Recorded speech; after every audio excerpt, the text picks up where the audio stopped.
Do you recognize that sound? Yes, it is the sound of a bicycle bell, because today we are bicycling across America. Come with us. We are the Ageless Traveler. This is Adrienne Berg, and I am delighted to invite you to join our Facebook group, to go and read our blogs, our articles on the Ageless Traveler. That's agelesstraveler.com, and of course, to travel with us. I am so happy to be able to talk to somebody who's really walked the walk, or in her case, perhaps we'll say bicycle the bicycle, because I'm speaking today with Heidi Beierle. She's the author of Heidi Across America. The book just came out in April, and I am very, very happy to introduce it to you. It's a book you're going to want to read on many levels and for many reasons, because back in 2010, Heidi took a very special trip. She had finished her first year of grad studies, and she decided to pedal her bicycle solo across America. And those are three very, very important words to us: decided, solo, and bicycle. Let's see what happened through her journey, and then let's see what happened in the years between that journey and her decision to publish the book of her memoirs of that trip across the heartland. Thank you so much, Heidi, for being with us. Oh, it's a pleasure. Thank you so much for having me. So let's start with this. It's 2010. It's a graduate time for you. You're still a school person. And you'd said, I'm going to go across America on a bicycle. What brought you to that decision to do it, before we get into the details of how you did it? Yes. Well, I was in my mid-30s and returning to school after definitely time away. And I was in a really dark and lonely place. I was feeling underemployed and lonely. Just things weren't going very well. The 2008 recession had really affected the life around me. And I was looking to improve my employment situation. So I thought, get a degree that will give me a ticket to these jobs and life will be jolly. And school was really not the salve to my pains, and it just made things feel worse. And I thought, what would actually feel good to me would just be to get on my bike and pedal. It was at the end of my first term in December of 2009, and my mother sent me an email about a Preserving Historic Road conference in Washington, D.C. the coming September. I'm interested in that kind of thing, but it doesn't sound like the thing that I feel like I really need for myself. And then I did a little calculation, and then I thought, sure, why not?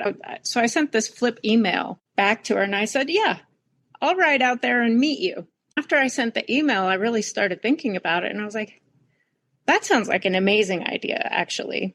And I started to turn it into a project, and it became the basis of my research for my master's program. And I had a journey beyond my wildest imagination in terms of just coming to know myself and my country. And that's what the memoir is about, that personal journey. So now let us take a look at another word that we use very often on this show, and that is the word solo. We have a lot of people who are listening that have lost companions. They've traveled a lot. They've done bike trips, many of them walking trips. And now all of a sudden, for sometimes health reasons, sometimes people move, they just don't have their companion anymore. They're very reluctant to do anything solo. Mm-hmm. Now, what was that like? What did you pack? How much technology? This is 2010, but actually our technology is better now. How much technology did you rely on so that this solo became something you could do safely? iPad had just come out the year that I left. And so I didn't take an iPad with me, but because I was blogging, I had a laptop with me. And smartphone technology was new still. It didn't have as much capability nearly as it does now, but I had a smartphone with me. And one thing I would say is that the services that are available via technology are vastly improved. Google bike directions weren't really a thing when I went in 2010, and they're much better now. So I still recommend and rely on Adventure Cycling Association maps because they have routes planned out that have been vetted, and people along the way have been hosting cyclists for years. The maps are available for GPS or paper maps. There are still some places where the cell service is not great out in the middle of the country, but it is certainly much better than it used to be.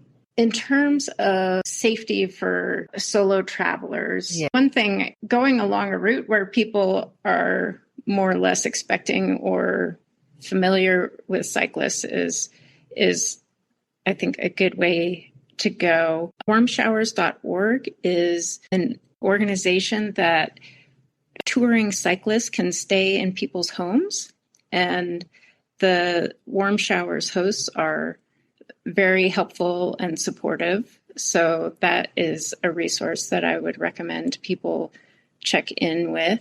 And as a woman alone, I actually found that people were far more concerned about my safety than I expected.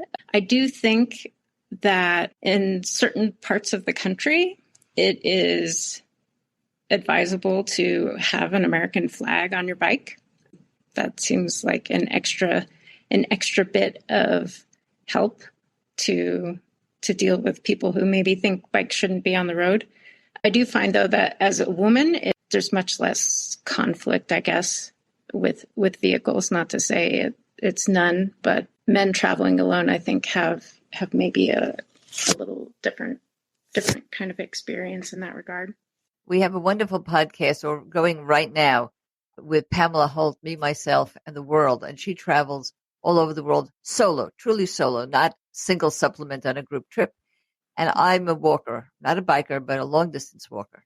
And I also agree that there's been a lot of solicitous around my safety, sometimes because I'm a little rash more than I have for myself. So I don't want anybody to worry about that, but I do love the precautions. Now, before we take a little bit of a break, you mentioned two important organizations. Of course, we'll have that in the show notes. Are there any other organizations, before we dig deep into your journey and the people that you met, that you'd like people to know? The Rails to Trails Conservancy has a project called the Great American Rail Trail. It's a collection of existing paths. They're still working on connecting all the pieces, so it doesn't exist in its entirety. But for people who are looking maybe for an off-road experience that's, less trafficy or the things like that, I think checking out the Great American Rail Trail or just the rail trails in an area is also a wonderful resource for going out on an adventure. And I'm just going to add two thoughts here before we take a break. Please do take a look at freewalkers.org. Now, that's for the folks who want to do something very similar, but they want to do it on foot like me. And some of you may know Diane Nyad. They just came up with her biopic. And she, on the West Coast, has Everwalk. It's very, very similar to what we're talking about with bicycles. And when we come back, we're going to go a little bit deeper into the book. We're speaking with Heidi Beierle, Heidi Across America, a one-woman's journey on a bicycle through the heartland. Don't you guys go anywhere. Some great stories to come.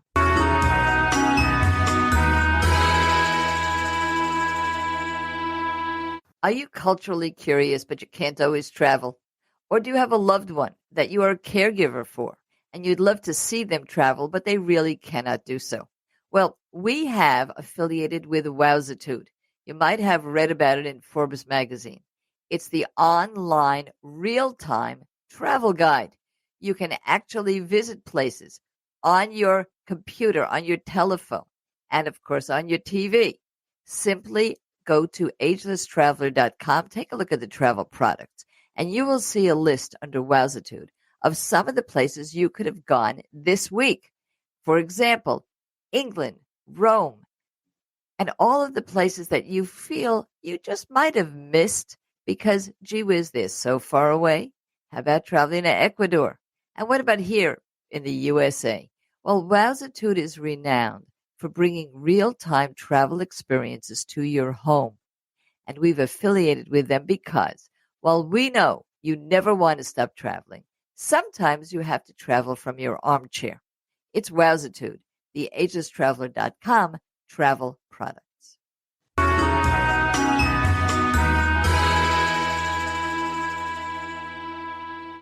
And we are back with our guest, Heidi Beierle, and she is the author of Heidi Across America. Of course, you can get that on Amazon. It's a brand new book, and it's a memoir. It's a journey, just like life. But in this case, it is about somebody who had the courage and the motivation to take a bike, go practically across country, and visit some very unusual places and get some surprises. So, Heidi, let's take a look at the surprises you found with regard to the people that you met. And tell us a couple of stories. Well, one of the first people that I met who really surprised me was in this little town in Oregon, halfway Oregon. And I was sitting at the library with my internet connection outside at the picnic table. And the woman who was tending the garden was being very helpful. Make sure if you want some water, the water from the spigot is really nice. And she came back a little later and she's like, "Do you have a place to stay tonight?" And I was like, "Oh, I haven't figured it out yet." And she said, "Oh, well, my husband and I often host cyclists. If you're interested, you should come by for dinner and you can stay with us." And I did, and I had a really, really lovely experience with them. They actually were the ones who taught me about warmshowers.org because they're warm showers hosts. And we just had a fabulous time. And I was not expecting anywhere in the world that somebody would approach me and say, "Hey, do you want to stay with us?" So that was the first surprise. And then when I was in Whitebird, Idaho, I met a man out on the road. He was driving an ATV, and he asked me, "Hey, do you have a place? Are you staying here? Do you have a place to stay?" And I said, "No, I don't know. I'm hungry. That's what I need to sort out first." And he said, "Well, I have an RV park. It's got all the amenities. I'd love for you to stay there. Go into town and eat at the Silver Dollar, and then come back to the RV park." And I thought that was amazing and followed his advice. It sounded like exactly what I needed and wanted. And the Silver Dollar in town was a bar. It wasn't really the kind of place I would normally go, but I think it was maybe the only place to eat. And when I was coming out of the bar after I'd finished my dinner, there was a road crew hanging out after work, and they started up a conversation with me, and I was so surprised at how curious and welcoming and warm they were, just really interested in my journey and making sure I was safe and had all kinds of questions. So those were like two experiences right at the beginning of my trip that really, changed the way I was thinking about the people I was meeting. Heidi, I have to say that this happens all the time if you're a long-distance walker, unless you're on something, as we've done, like El Camino, the way where everybody is walking and everybody expects it. These are big surprises and shocks. When we walk, because we walk 18 miles minimum to 50 miles in a day with free walkers, people want to know why we're walking. They want to know how we've done it. A lot of people want to do this. They've longed to do it, whether it's a bicycle, by foot, whatever it is, and they just stop themselves. And when they see somebody like yourself, it's almost like a mentoring opportunity. It's an inspirational opportunity, which I find in the book, Heidi Across America. So I'm not surprised that people are so interested in this, and all kinds of people that you wouldn't expect. So now let's go through this idea. You were in the Ozarks. You were in various parts of the country. Was it across the board, this welcoming? I found it was across the board. Good to hear. Yeah, I think finding it in rural America was really surprising for me. I think, I've had some people say, well, that's kind of the Midwest. And I was thinking about, I grew up in Wyoming, where it doesn't feel like that kind of experience. Wyoming is such a harsh place. It's kind of everybody for themselves. So I didn't come to this experience expecting that there was a culture of hospitality and generosity. And so I think that was for me part of the big transformation was encountering that. And certainly when I started to enter into the flatlands, my first encounter in Boone, Colorado at this store, and I encountered this kind of standoffish cowboy, and I was very uncomfortable about speaking to him, but I really wanted to. And when we finally made a connection around how long he'd lived in the place, and I was able to share that I'd grown up in Cheyenne, Wyoming, we had this really great connection and a long conversation. I know that might not be safe or comfortable kind of experience for everybody, but I certainly was surprised by that. And then later, when I'm in the Ozarks, the people almost were like really falling over themselves to assure me that the people I encountered were nice or were going to be nice if I hadn't yet met them. And one man in particular had taken my picture at the state line in Missouri and impressed upon me that I had to go have pie at this place because everybody who does bike through the area has pie there. And then he also told me that all the men in Missouri were friendly. And I really held on to what he said about that and tested it at times when I was uncomfortable about a situation, because there were more men than him that really came to my aid while I was having a difficult time in the heat. And I really found that people were amazing everywhere. Yeah, I want to reinforce this because I go through mostly foreign countries, and very often they're foreign countries that are off the list. I'm not suggesting people do this, but I've never, ever had anything but hospitality. And I wonder if that's just a lucky star or if people are just much, much nicer than we think. One of the things I'm going to put a plug in for is New York City. That's where I'm from. I think we're very nice people.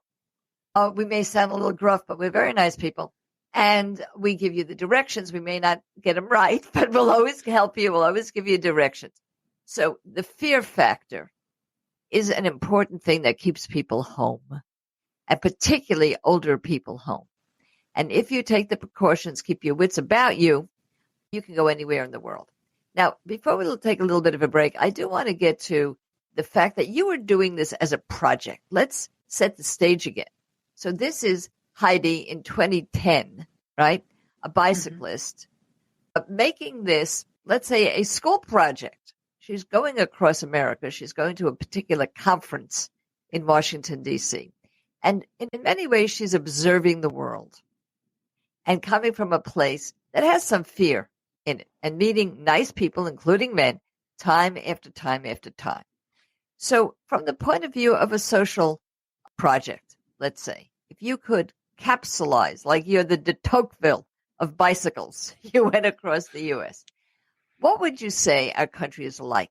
If a Martian came down and said, I've never been, I don't know the brand, what would you call the brand of the United States from your experience 14 or so years ago? My revelation is the brand is love.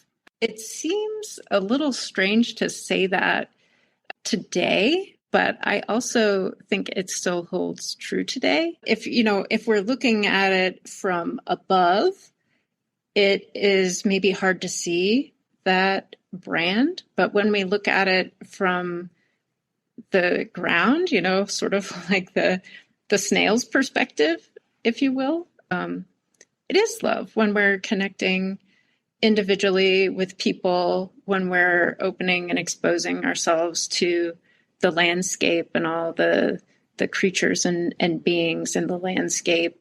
I feel like the place of America also is very alive and very loving. And the people that are in it feel that way too. And as travelers through the space, if we're slow enough and deliberate enough in our interaction and open enough, that love is very tangible and present everywhere. Well, so beautiful. And we'll be back in just a moment. And now we're going to talk a little bit, guess what, about travel. I know you always complain to me, It's supposed to be a travel show. You never tell us where to go. So I'm going to be asking you when we come back, what were some of your favorite places? We've talked about the people, but how about the places? And where did we get that pie? Okay, we'll be back in just a moment.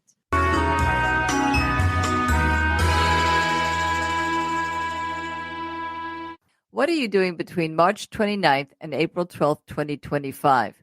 Are you going on safari? Well, we are. Please come with us on our very first Ageless Traveler trip. I will make sure that you see everything that's on your bucket list. We're going with the very famous Colette Tours, one of the oldest tour operators in the United States. They know us, they respect us, and they provide for us everything that we need. Yes, we are going to Kenya. We will see the city of Nairobi. We're going to the Serengeti. We will see the Big Five. We will also have adventures of a lifetime. If you have been studying safari, or even if you have gone on many safaris, this is something really different. So how do you find out about it and get your special discounts because you're an ageless traveler? Very simple. Go to agelesstraveler.com. That's our website, agelesstraveler.com. Take a look at featured trips. Get the details by clicking right there.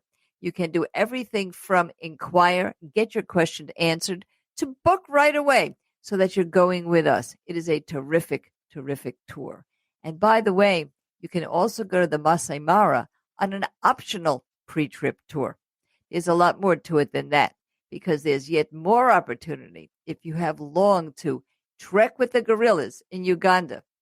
Yep, we can make that happen too. So please take a look at agelesstraveler.com, featured travel, and go on safari with us.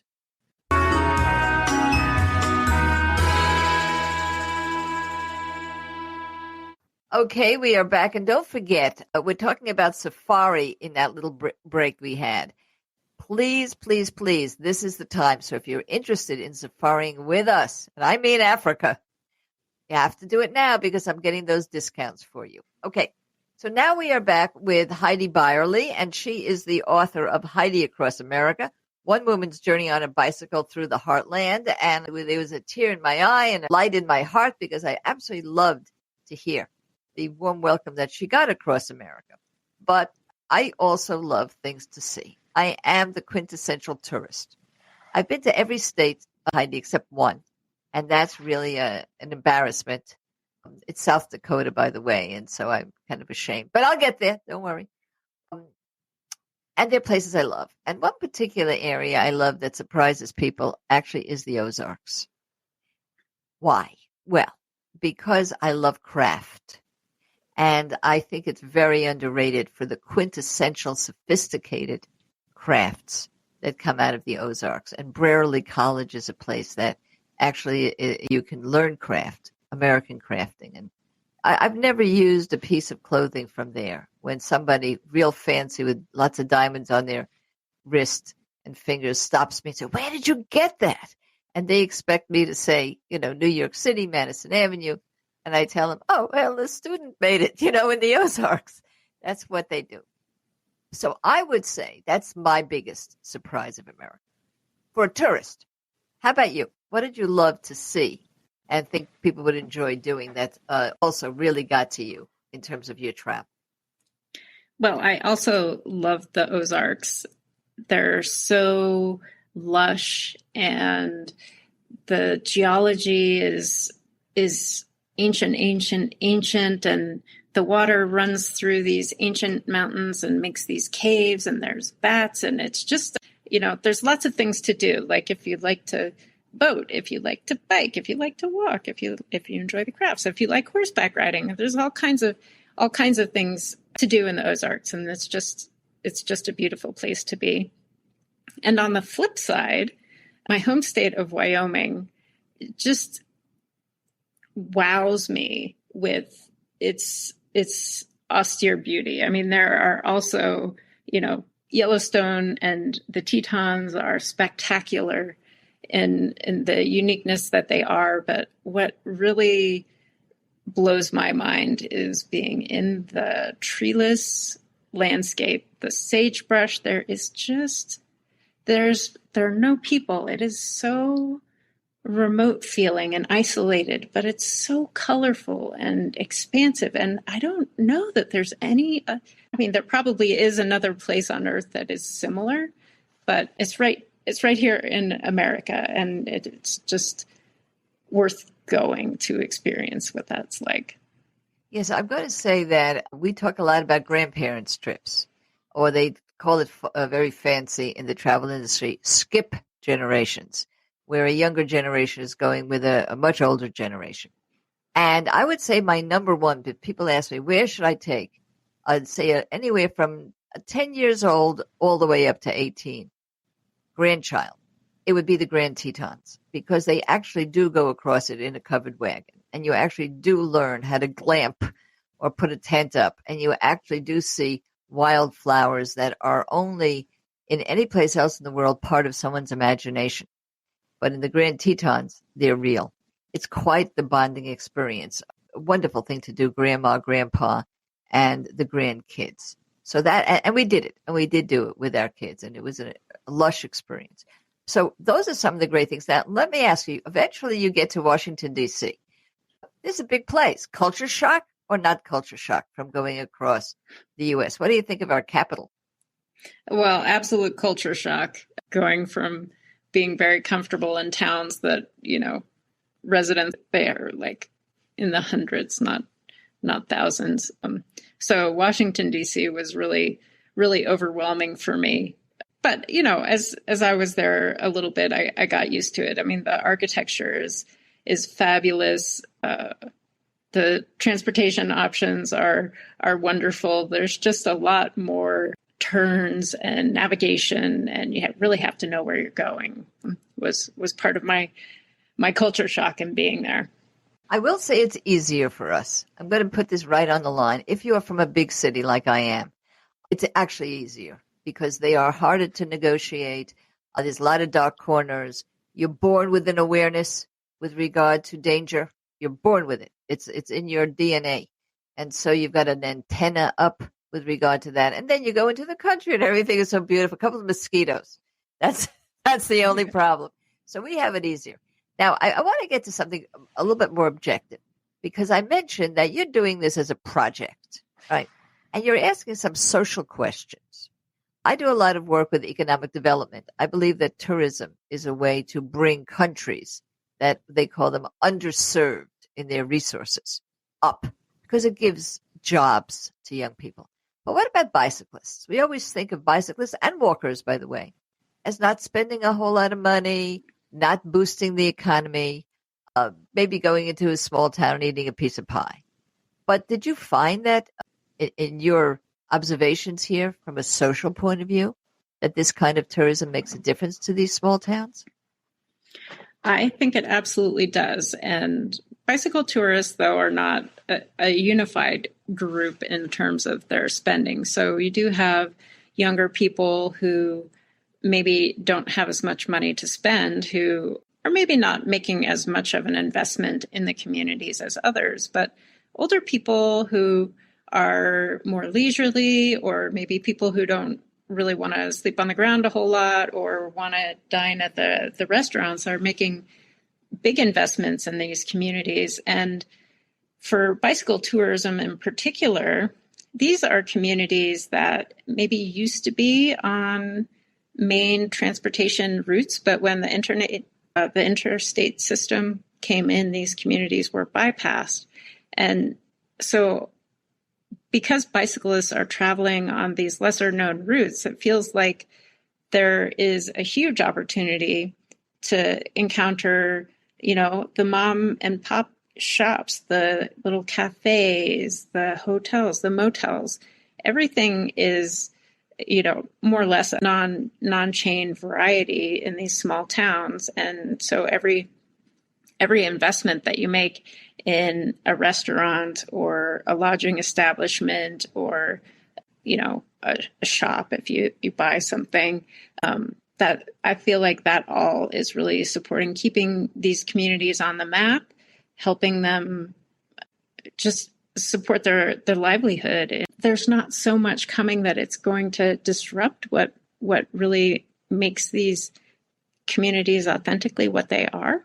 Yes, we talk about sustainable tourism. I talk about sustainable roads. I'm so upset when I see something, let's say Route 66 getting bypassed by a big highway. And then you see closure after closure after closure. Wonderful buildings, in fact, wonderful stores, people's lives and livelihoods become museums at best. And then you have created a ghost town. And it's hardly ever thought about because we're thinking about logistics, moving the traffic, getting someplace faster. And in doing that, we create, but we also destroy. And so when you walk, when you bicycle, when you do any kind of slow travel, as Heidi likes to call it, you are improving the economy. You're giving viability to places as never before. And that is an issue more here, by the way, in the U.S. than in Europe. They preserve their small towns for lots of economic reasons, and we ought to as well. Now, I'm going to ask you to take a little break, come back, ask my last question to you, which is going to be a little bit of a surprise question. And then we're going to get off, and we're not finishing. We're going to take a few moments to actually meet Heidi Beierle up close and personal about the way her life changed because of this trip. And we'll be doing that on YouTube so you can actually see her. We'll be right back. Don't you guys go anywhere.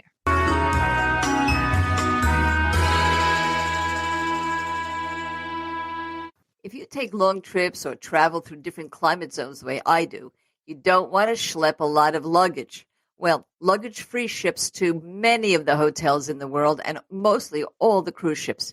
I've been recommending luggage-free for years to my friends and family, and I always hear the best rave reviews. So you visit agelesstraveler.com products and services to access luggage-free, get all the information, and stop schlepping.